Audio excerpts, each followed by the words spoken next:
نحن في شهر مبارك شهر رمضان. قال عنه النبي صلى الله عليه وسلم: جاءكم شهر مبارك تفتح فيه أبواب الرحمة، وفي رواية تفتح فيه أبواب الجنة، وتغلق فيه أبواب النار، وتصفد فيه الشياطين.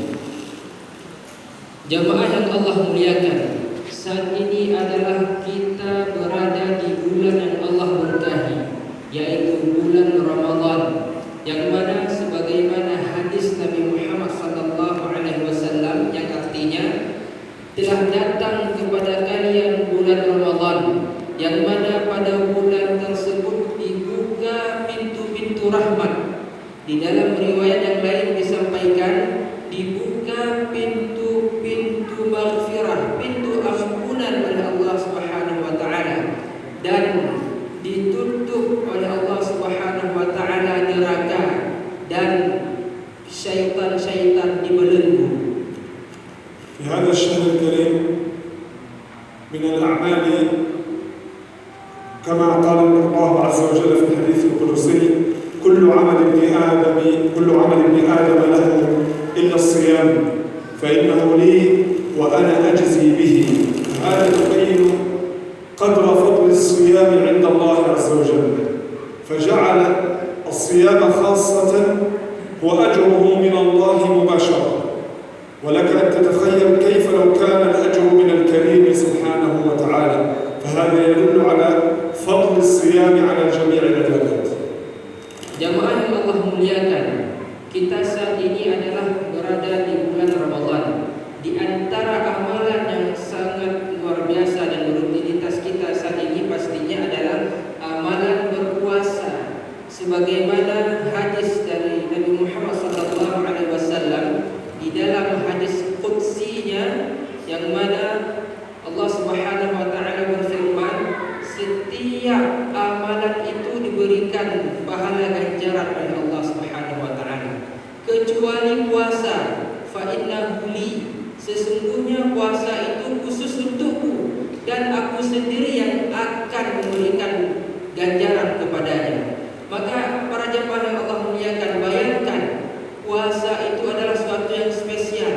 Puasa itu amalannya yang mana pahala ganjarannya Allah langsung yang akan memberikan kepada kita semua.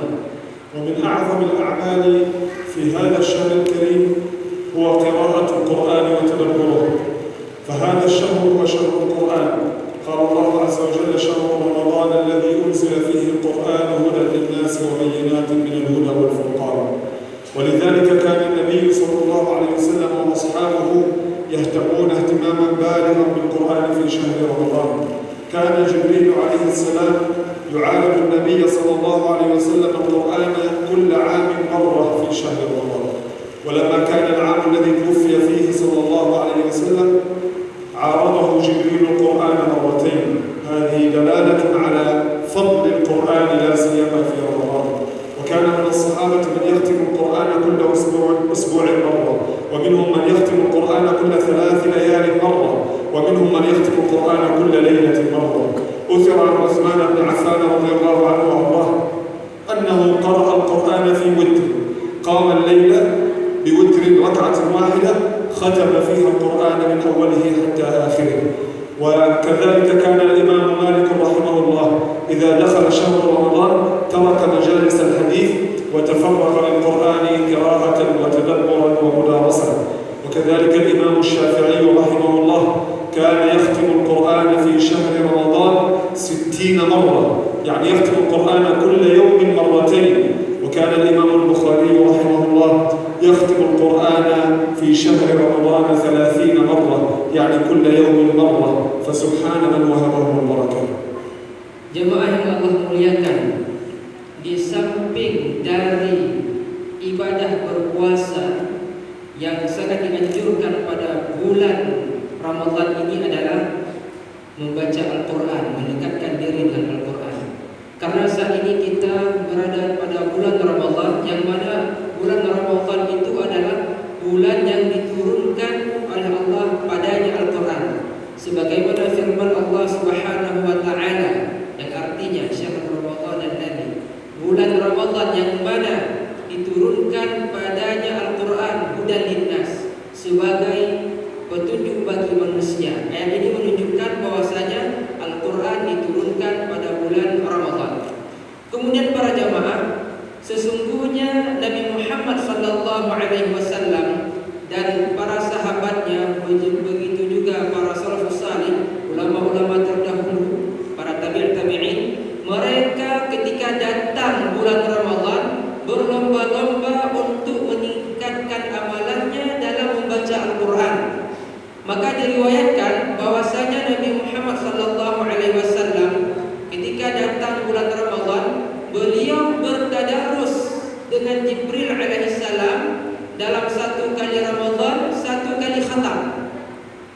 Namun ketika di akhir hayat daripada Nabi Muhammad SAW, akhir umur daripada beliau, Nabi kita tercinta, beliau bertadarus bersama Jibril alaihissalam 2 kali khatam. Ini menunjukkan fadilah keagungan daripada bertadarus membaca Al-Quran dan mempelajari Al-Quran. Begitu juga sahabat Nabi Utsman bin Affan.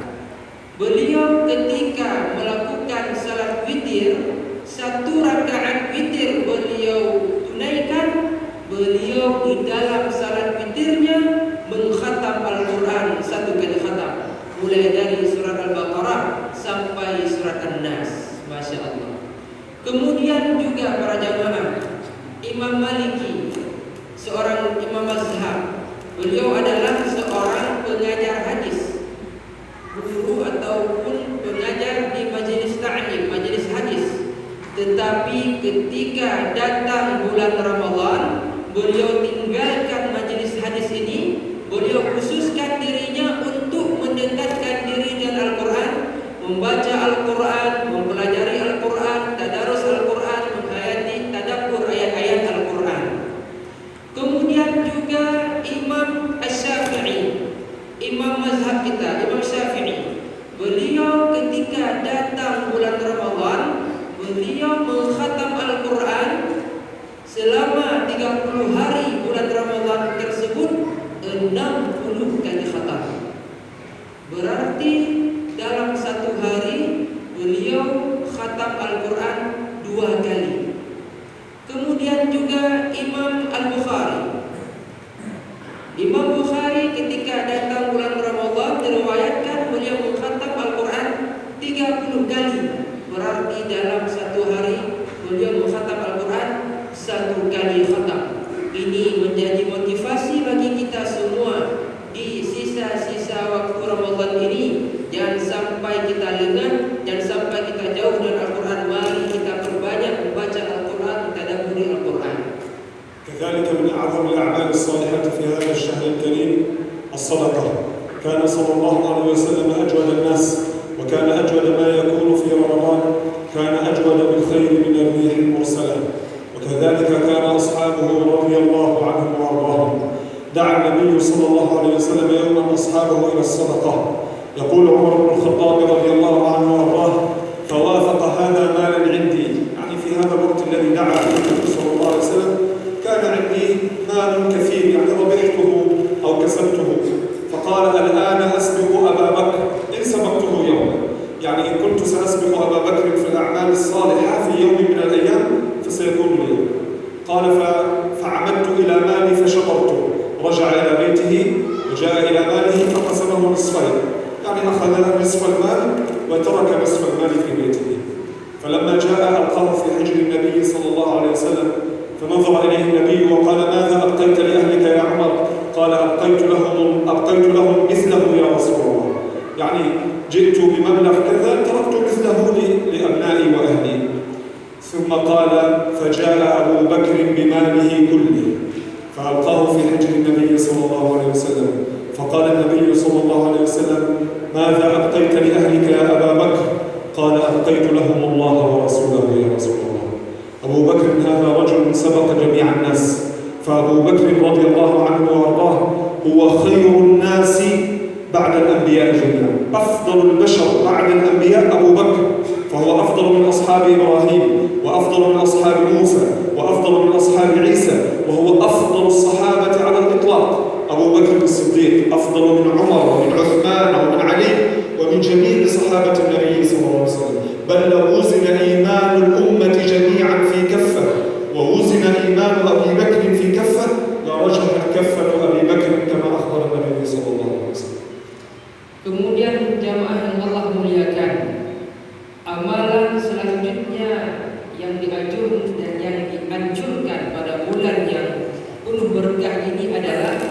bersedekah.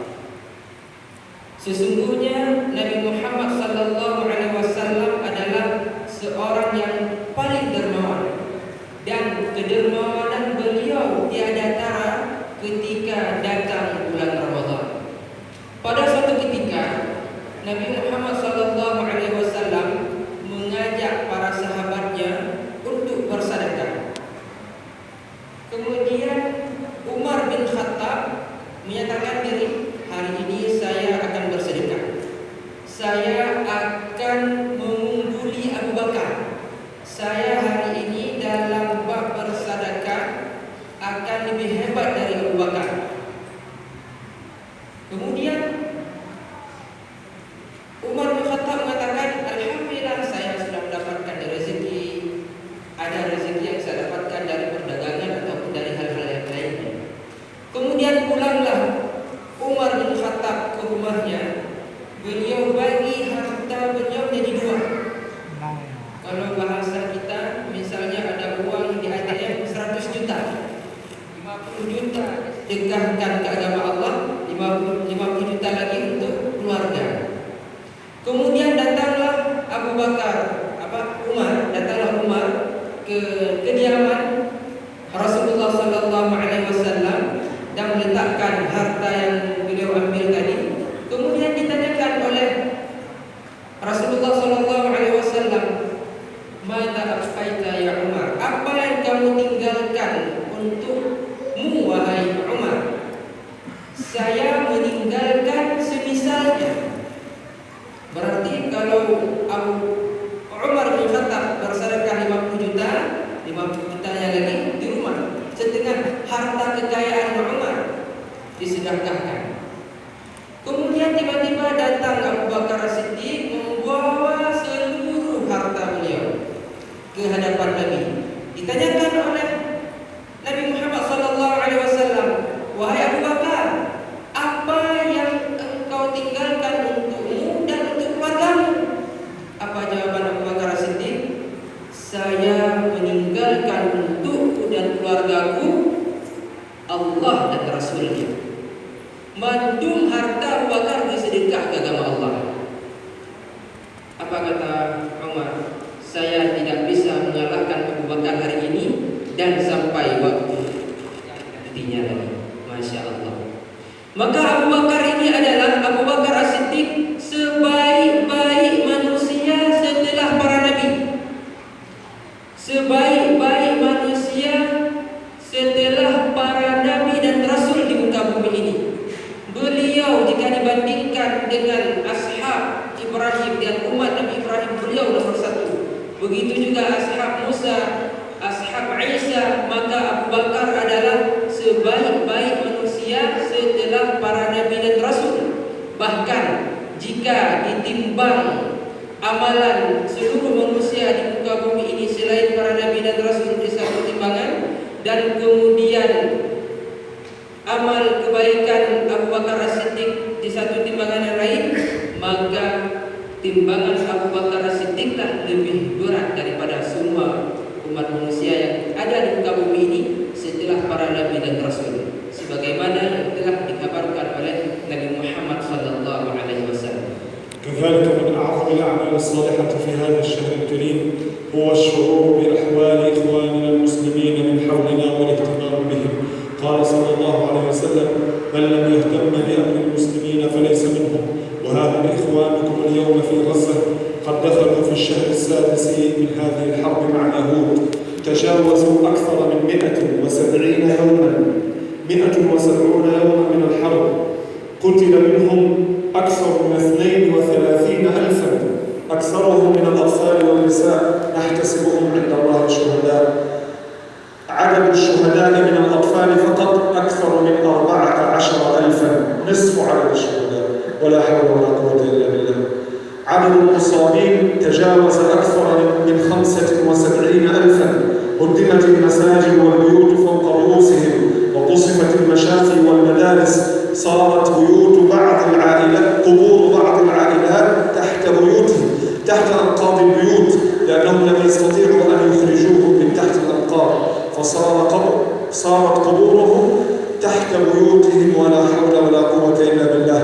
ومع ذلك ما زال أهل غزة صابرين ثابتين على الحق الذي هم عليه، يدافعون عن شرف الأمة أمام اليهود عليهم لعنة الله رغم خذلان الأمة الإسلامية لهم ولا حول ولا قوة إلا بالله. Kemudian jamaah yang Allah muliakan, di antara amalan kebajikan yang dapat kita lakukan pada bulan yang penuh berkah ini adalah merasakan apa yang dirasakan oleh saudara seiman atau perhatian kepada saudara seiman seakidah. Yang mana saudara kita yang ada di Palestina, di Masjidil Aqsa ataupun di Gaza, sampai saat ini mereka telah diserang lebih kurang lebih dari 6 bulan. Sejak tahun yang lalu bulan Oktober sempat viral di kalangan kita, hampir semua masjid di Aceh pada saat itu baca Munazilah. Mungkin para jamaah ingat. Sampai saat ini lebih kurang sudah lebih dari 6 bulan. Sudah lebih dari 170 hari kata saya, lebih kurang. Yang mana dalam waktu yang singkat ini, dalam waktu yang lebih kurang 170 hari ini, telah menjatuhkan para syuhada lebih dari 32.000. Bukan sedikit para jamaah, 32.000 yang sudah wafat akibat serangan dari Zionis Yahudi la'natullah. Semoga Allah menyaksikan mereka sebagai para syuhada. Begitu juga dari kalangan anak-anak saja yang sudah syahid di jalan Allah Subhanahu wa taala lebih kurang 14.000 anak-anak yang sudah syahid. Ini yang terdata, bayangkan jika yang belum terdata. Dan lebih dari 75.000 masyarakat yang ada di Gaza, di Palestina, terdampak akibat serangan dari Zionis Yahudi la'natullah. Luka-luka kalau bahasa kita. Semoga Allah memberikan kesembuhan kepada mereka. Yang mana saudara kita seiman seakidah, yang menjaga tanah kemuliaannya umat Islam, menjaga Masjidil Aqsa, tanah yang Allah berkahi, rumah mereka dihancurkan, masjid tempat beribadah dihancurkan, sekolah tempat belajar dihancurkan, rumah sakit tempat untuk berobat dihancurkan. Bahkan banyak masih daripada saudara kita seiman seakidah yang ada di sana, kuburan mereka bersama keluarganya adalah di bawah puing-puing bereruntuhan bangunan akibat belum diselamatkan. Kalau bahasa kita, belum dievakuasi. Akan tetapi para jamaah yang Allah muliakan, mereka tetap tabah, tetap sabar, keimanan mereka tetap kuat dalam membela tanah kemuliaannya umat Islam. Meski umat Islam saat ini banyak yang sudah lupa ataupun seperti kurang peduli dengan apa yang terjadi terhadap berbagai ujian yang mereka hadapi. ولكن لا يجوز لنا أن نسمع أخبارهم فنحزن عليهم فحسب، بل هناك واجبات ينبغي أن نقوم بها تجاه المسجد الأقصى وتجاه إخواننا. أول هذه الواجبات هو أن لا ننسى قضية المسجد الأقصى وفلسطين، فهذه القضية بالنسبة للمسلمين قضية عقيدة قبل أن تكون قضية أرض. إنما ندافع عن فلسطين والمسجد الأقصى من منطلق العقيدة، فينبغي علينا أن نذكر هذه القضية جيدا وأن نعلمها أبناءنا وأجيالنا من بعدنا حتى تعلم هذه الأجيال أن بيننا وبين اليهود ثأرا لا ينتهي إلا بقتالهم، وأن تحرير المسجد الأقصى لن يكون إلا بالجهاد في سبيل الله عز وجل. قال النبي صلى الله عليه وسلم: لا تقوم الساعة حتى يقاتل المسلمون اليهود. Jamaah yang Allah muliakan, kita tidak boleh berlarut dalam kesedihan. Tentunya ketika kita mendengar kabar peristiwa ataupun para jamaah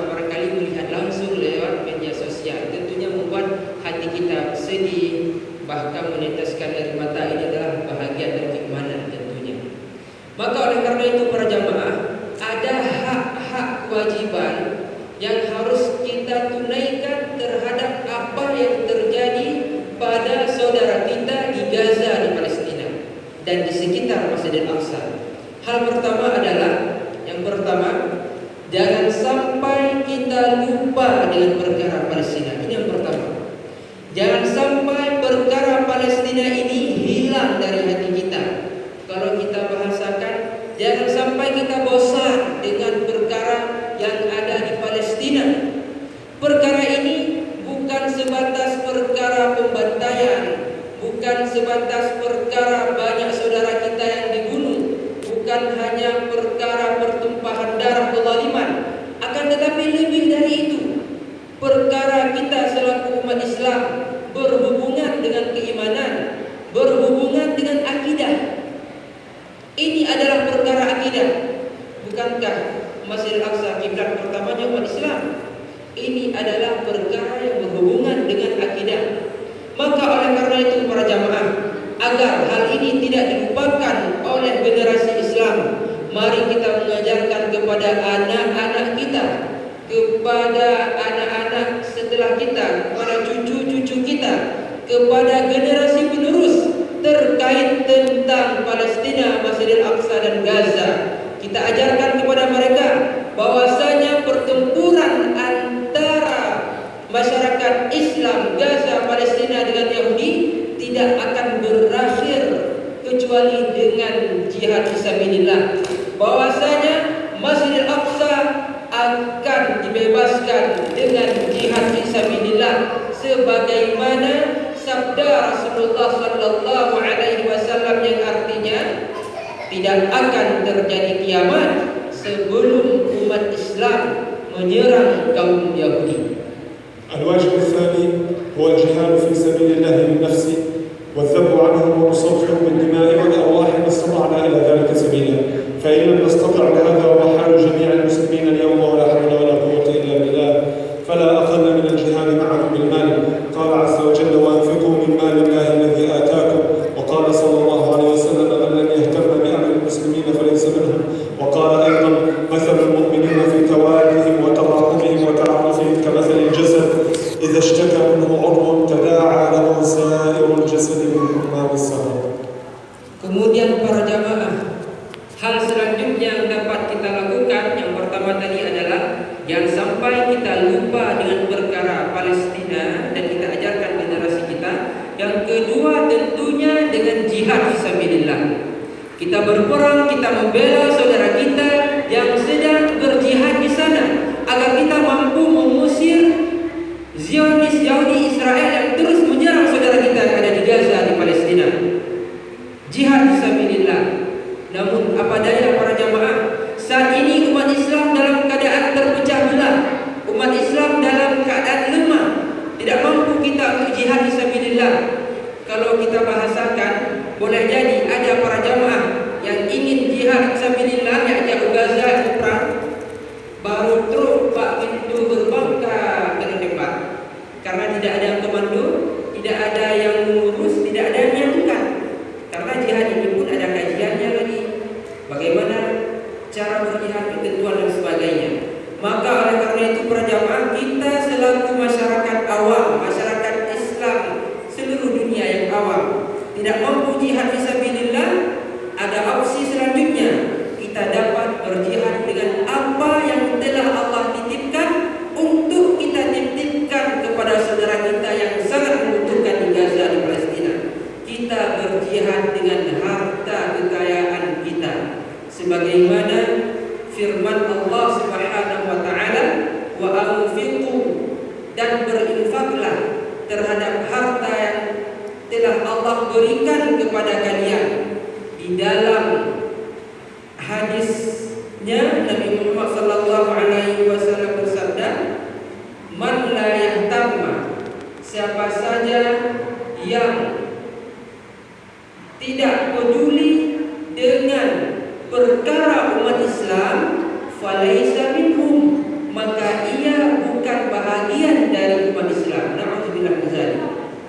Kemudian Demikian juga sebagaimana sabda Rasulullah sallallahu alaihi wasallam yang artinya perumpamaan seorang mukmin dengan mukmin yang lainnya dalam kepeduliannya, dalam kecintaannya, dalam kasih sayangnya seperti satu jasad yang utuh. Apabila salah satu anggota tubuh merasakan sakit, maka akan dirasakan pada seluruh jasad.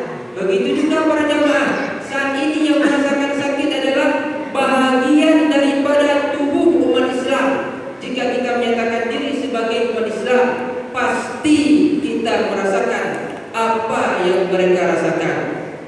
الواجب الثالث والذي لا يقل أهمية عن السابقين هو الدعاء له. قال عز وجل: وقال ربكم ادعوني أستجب لكم.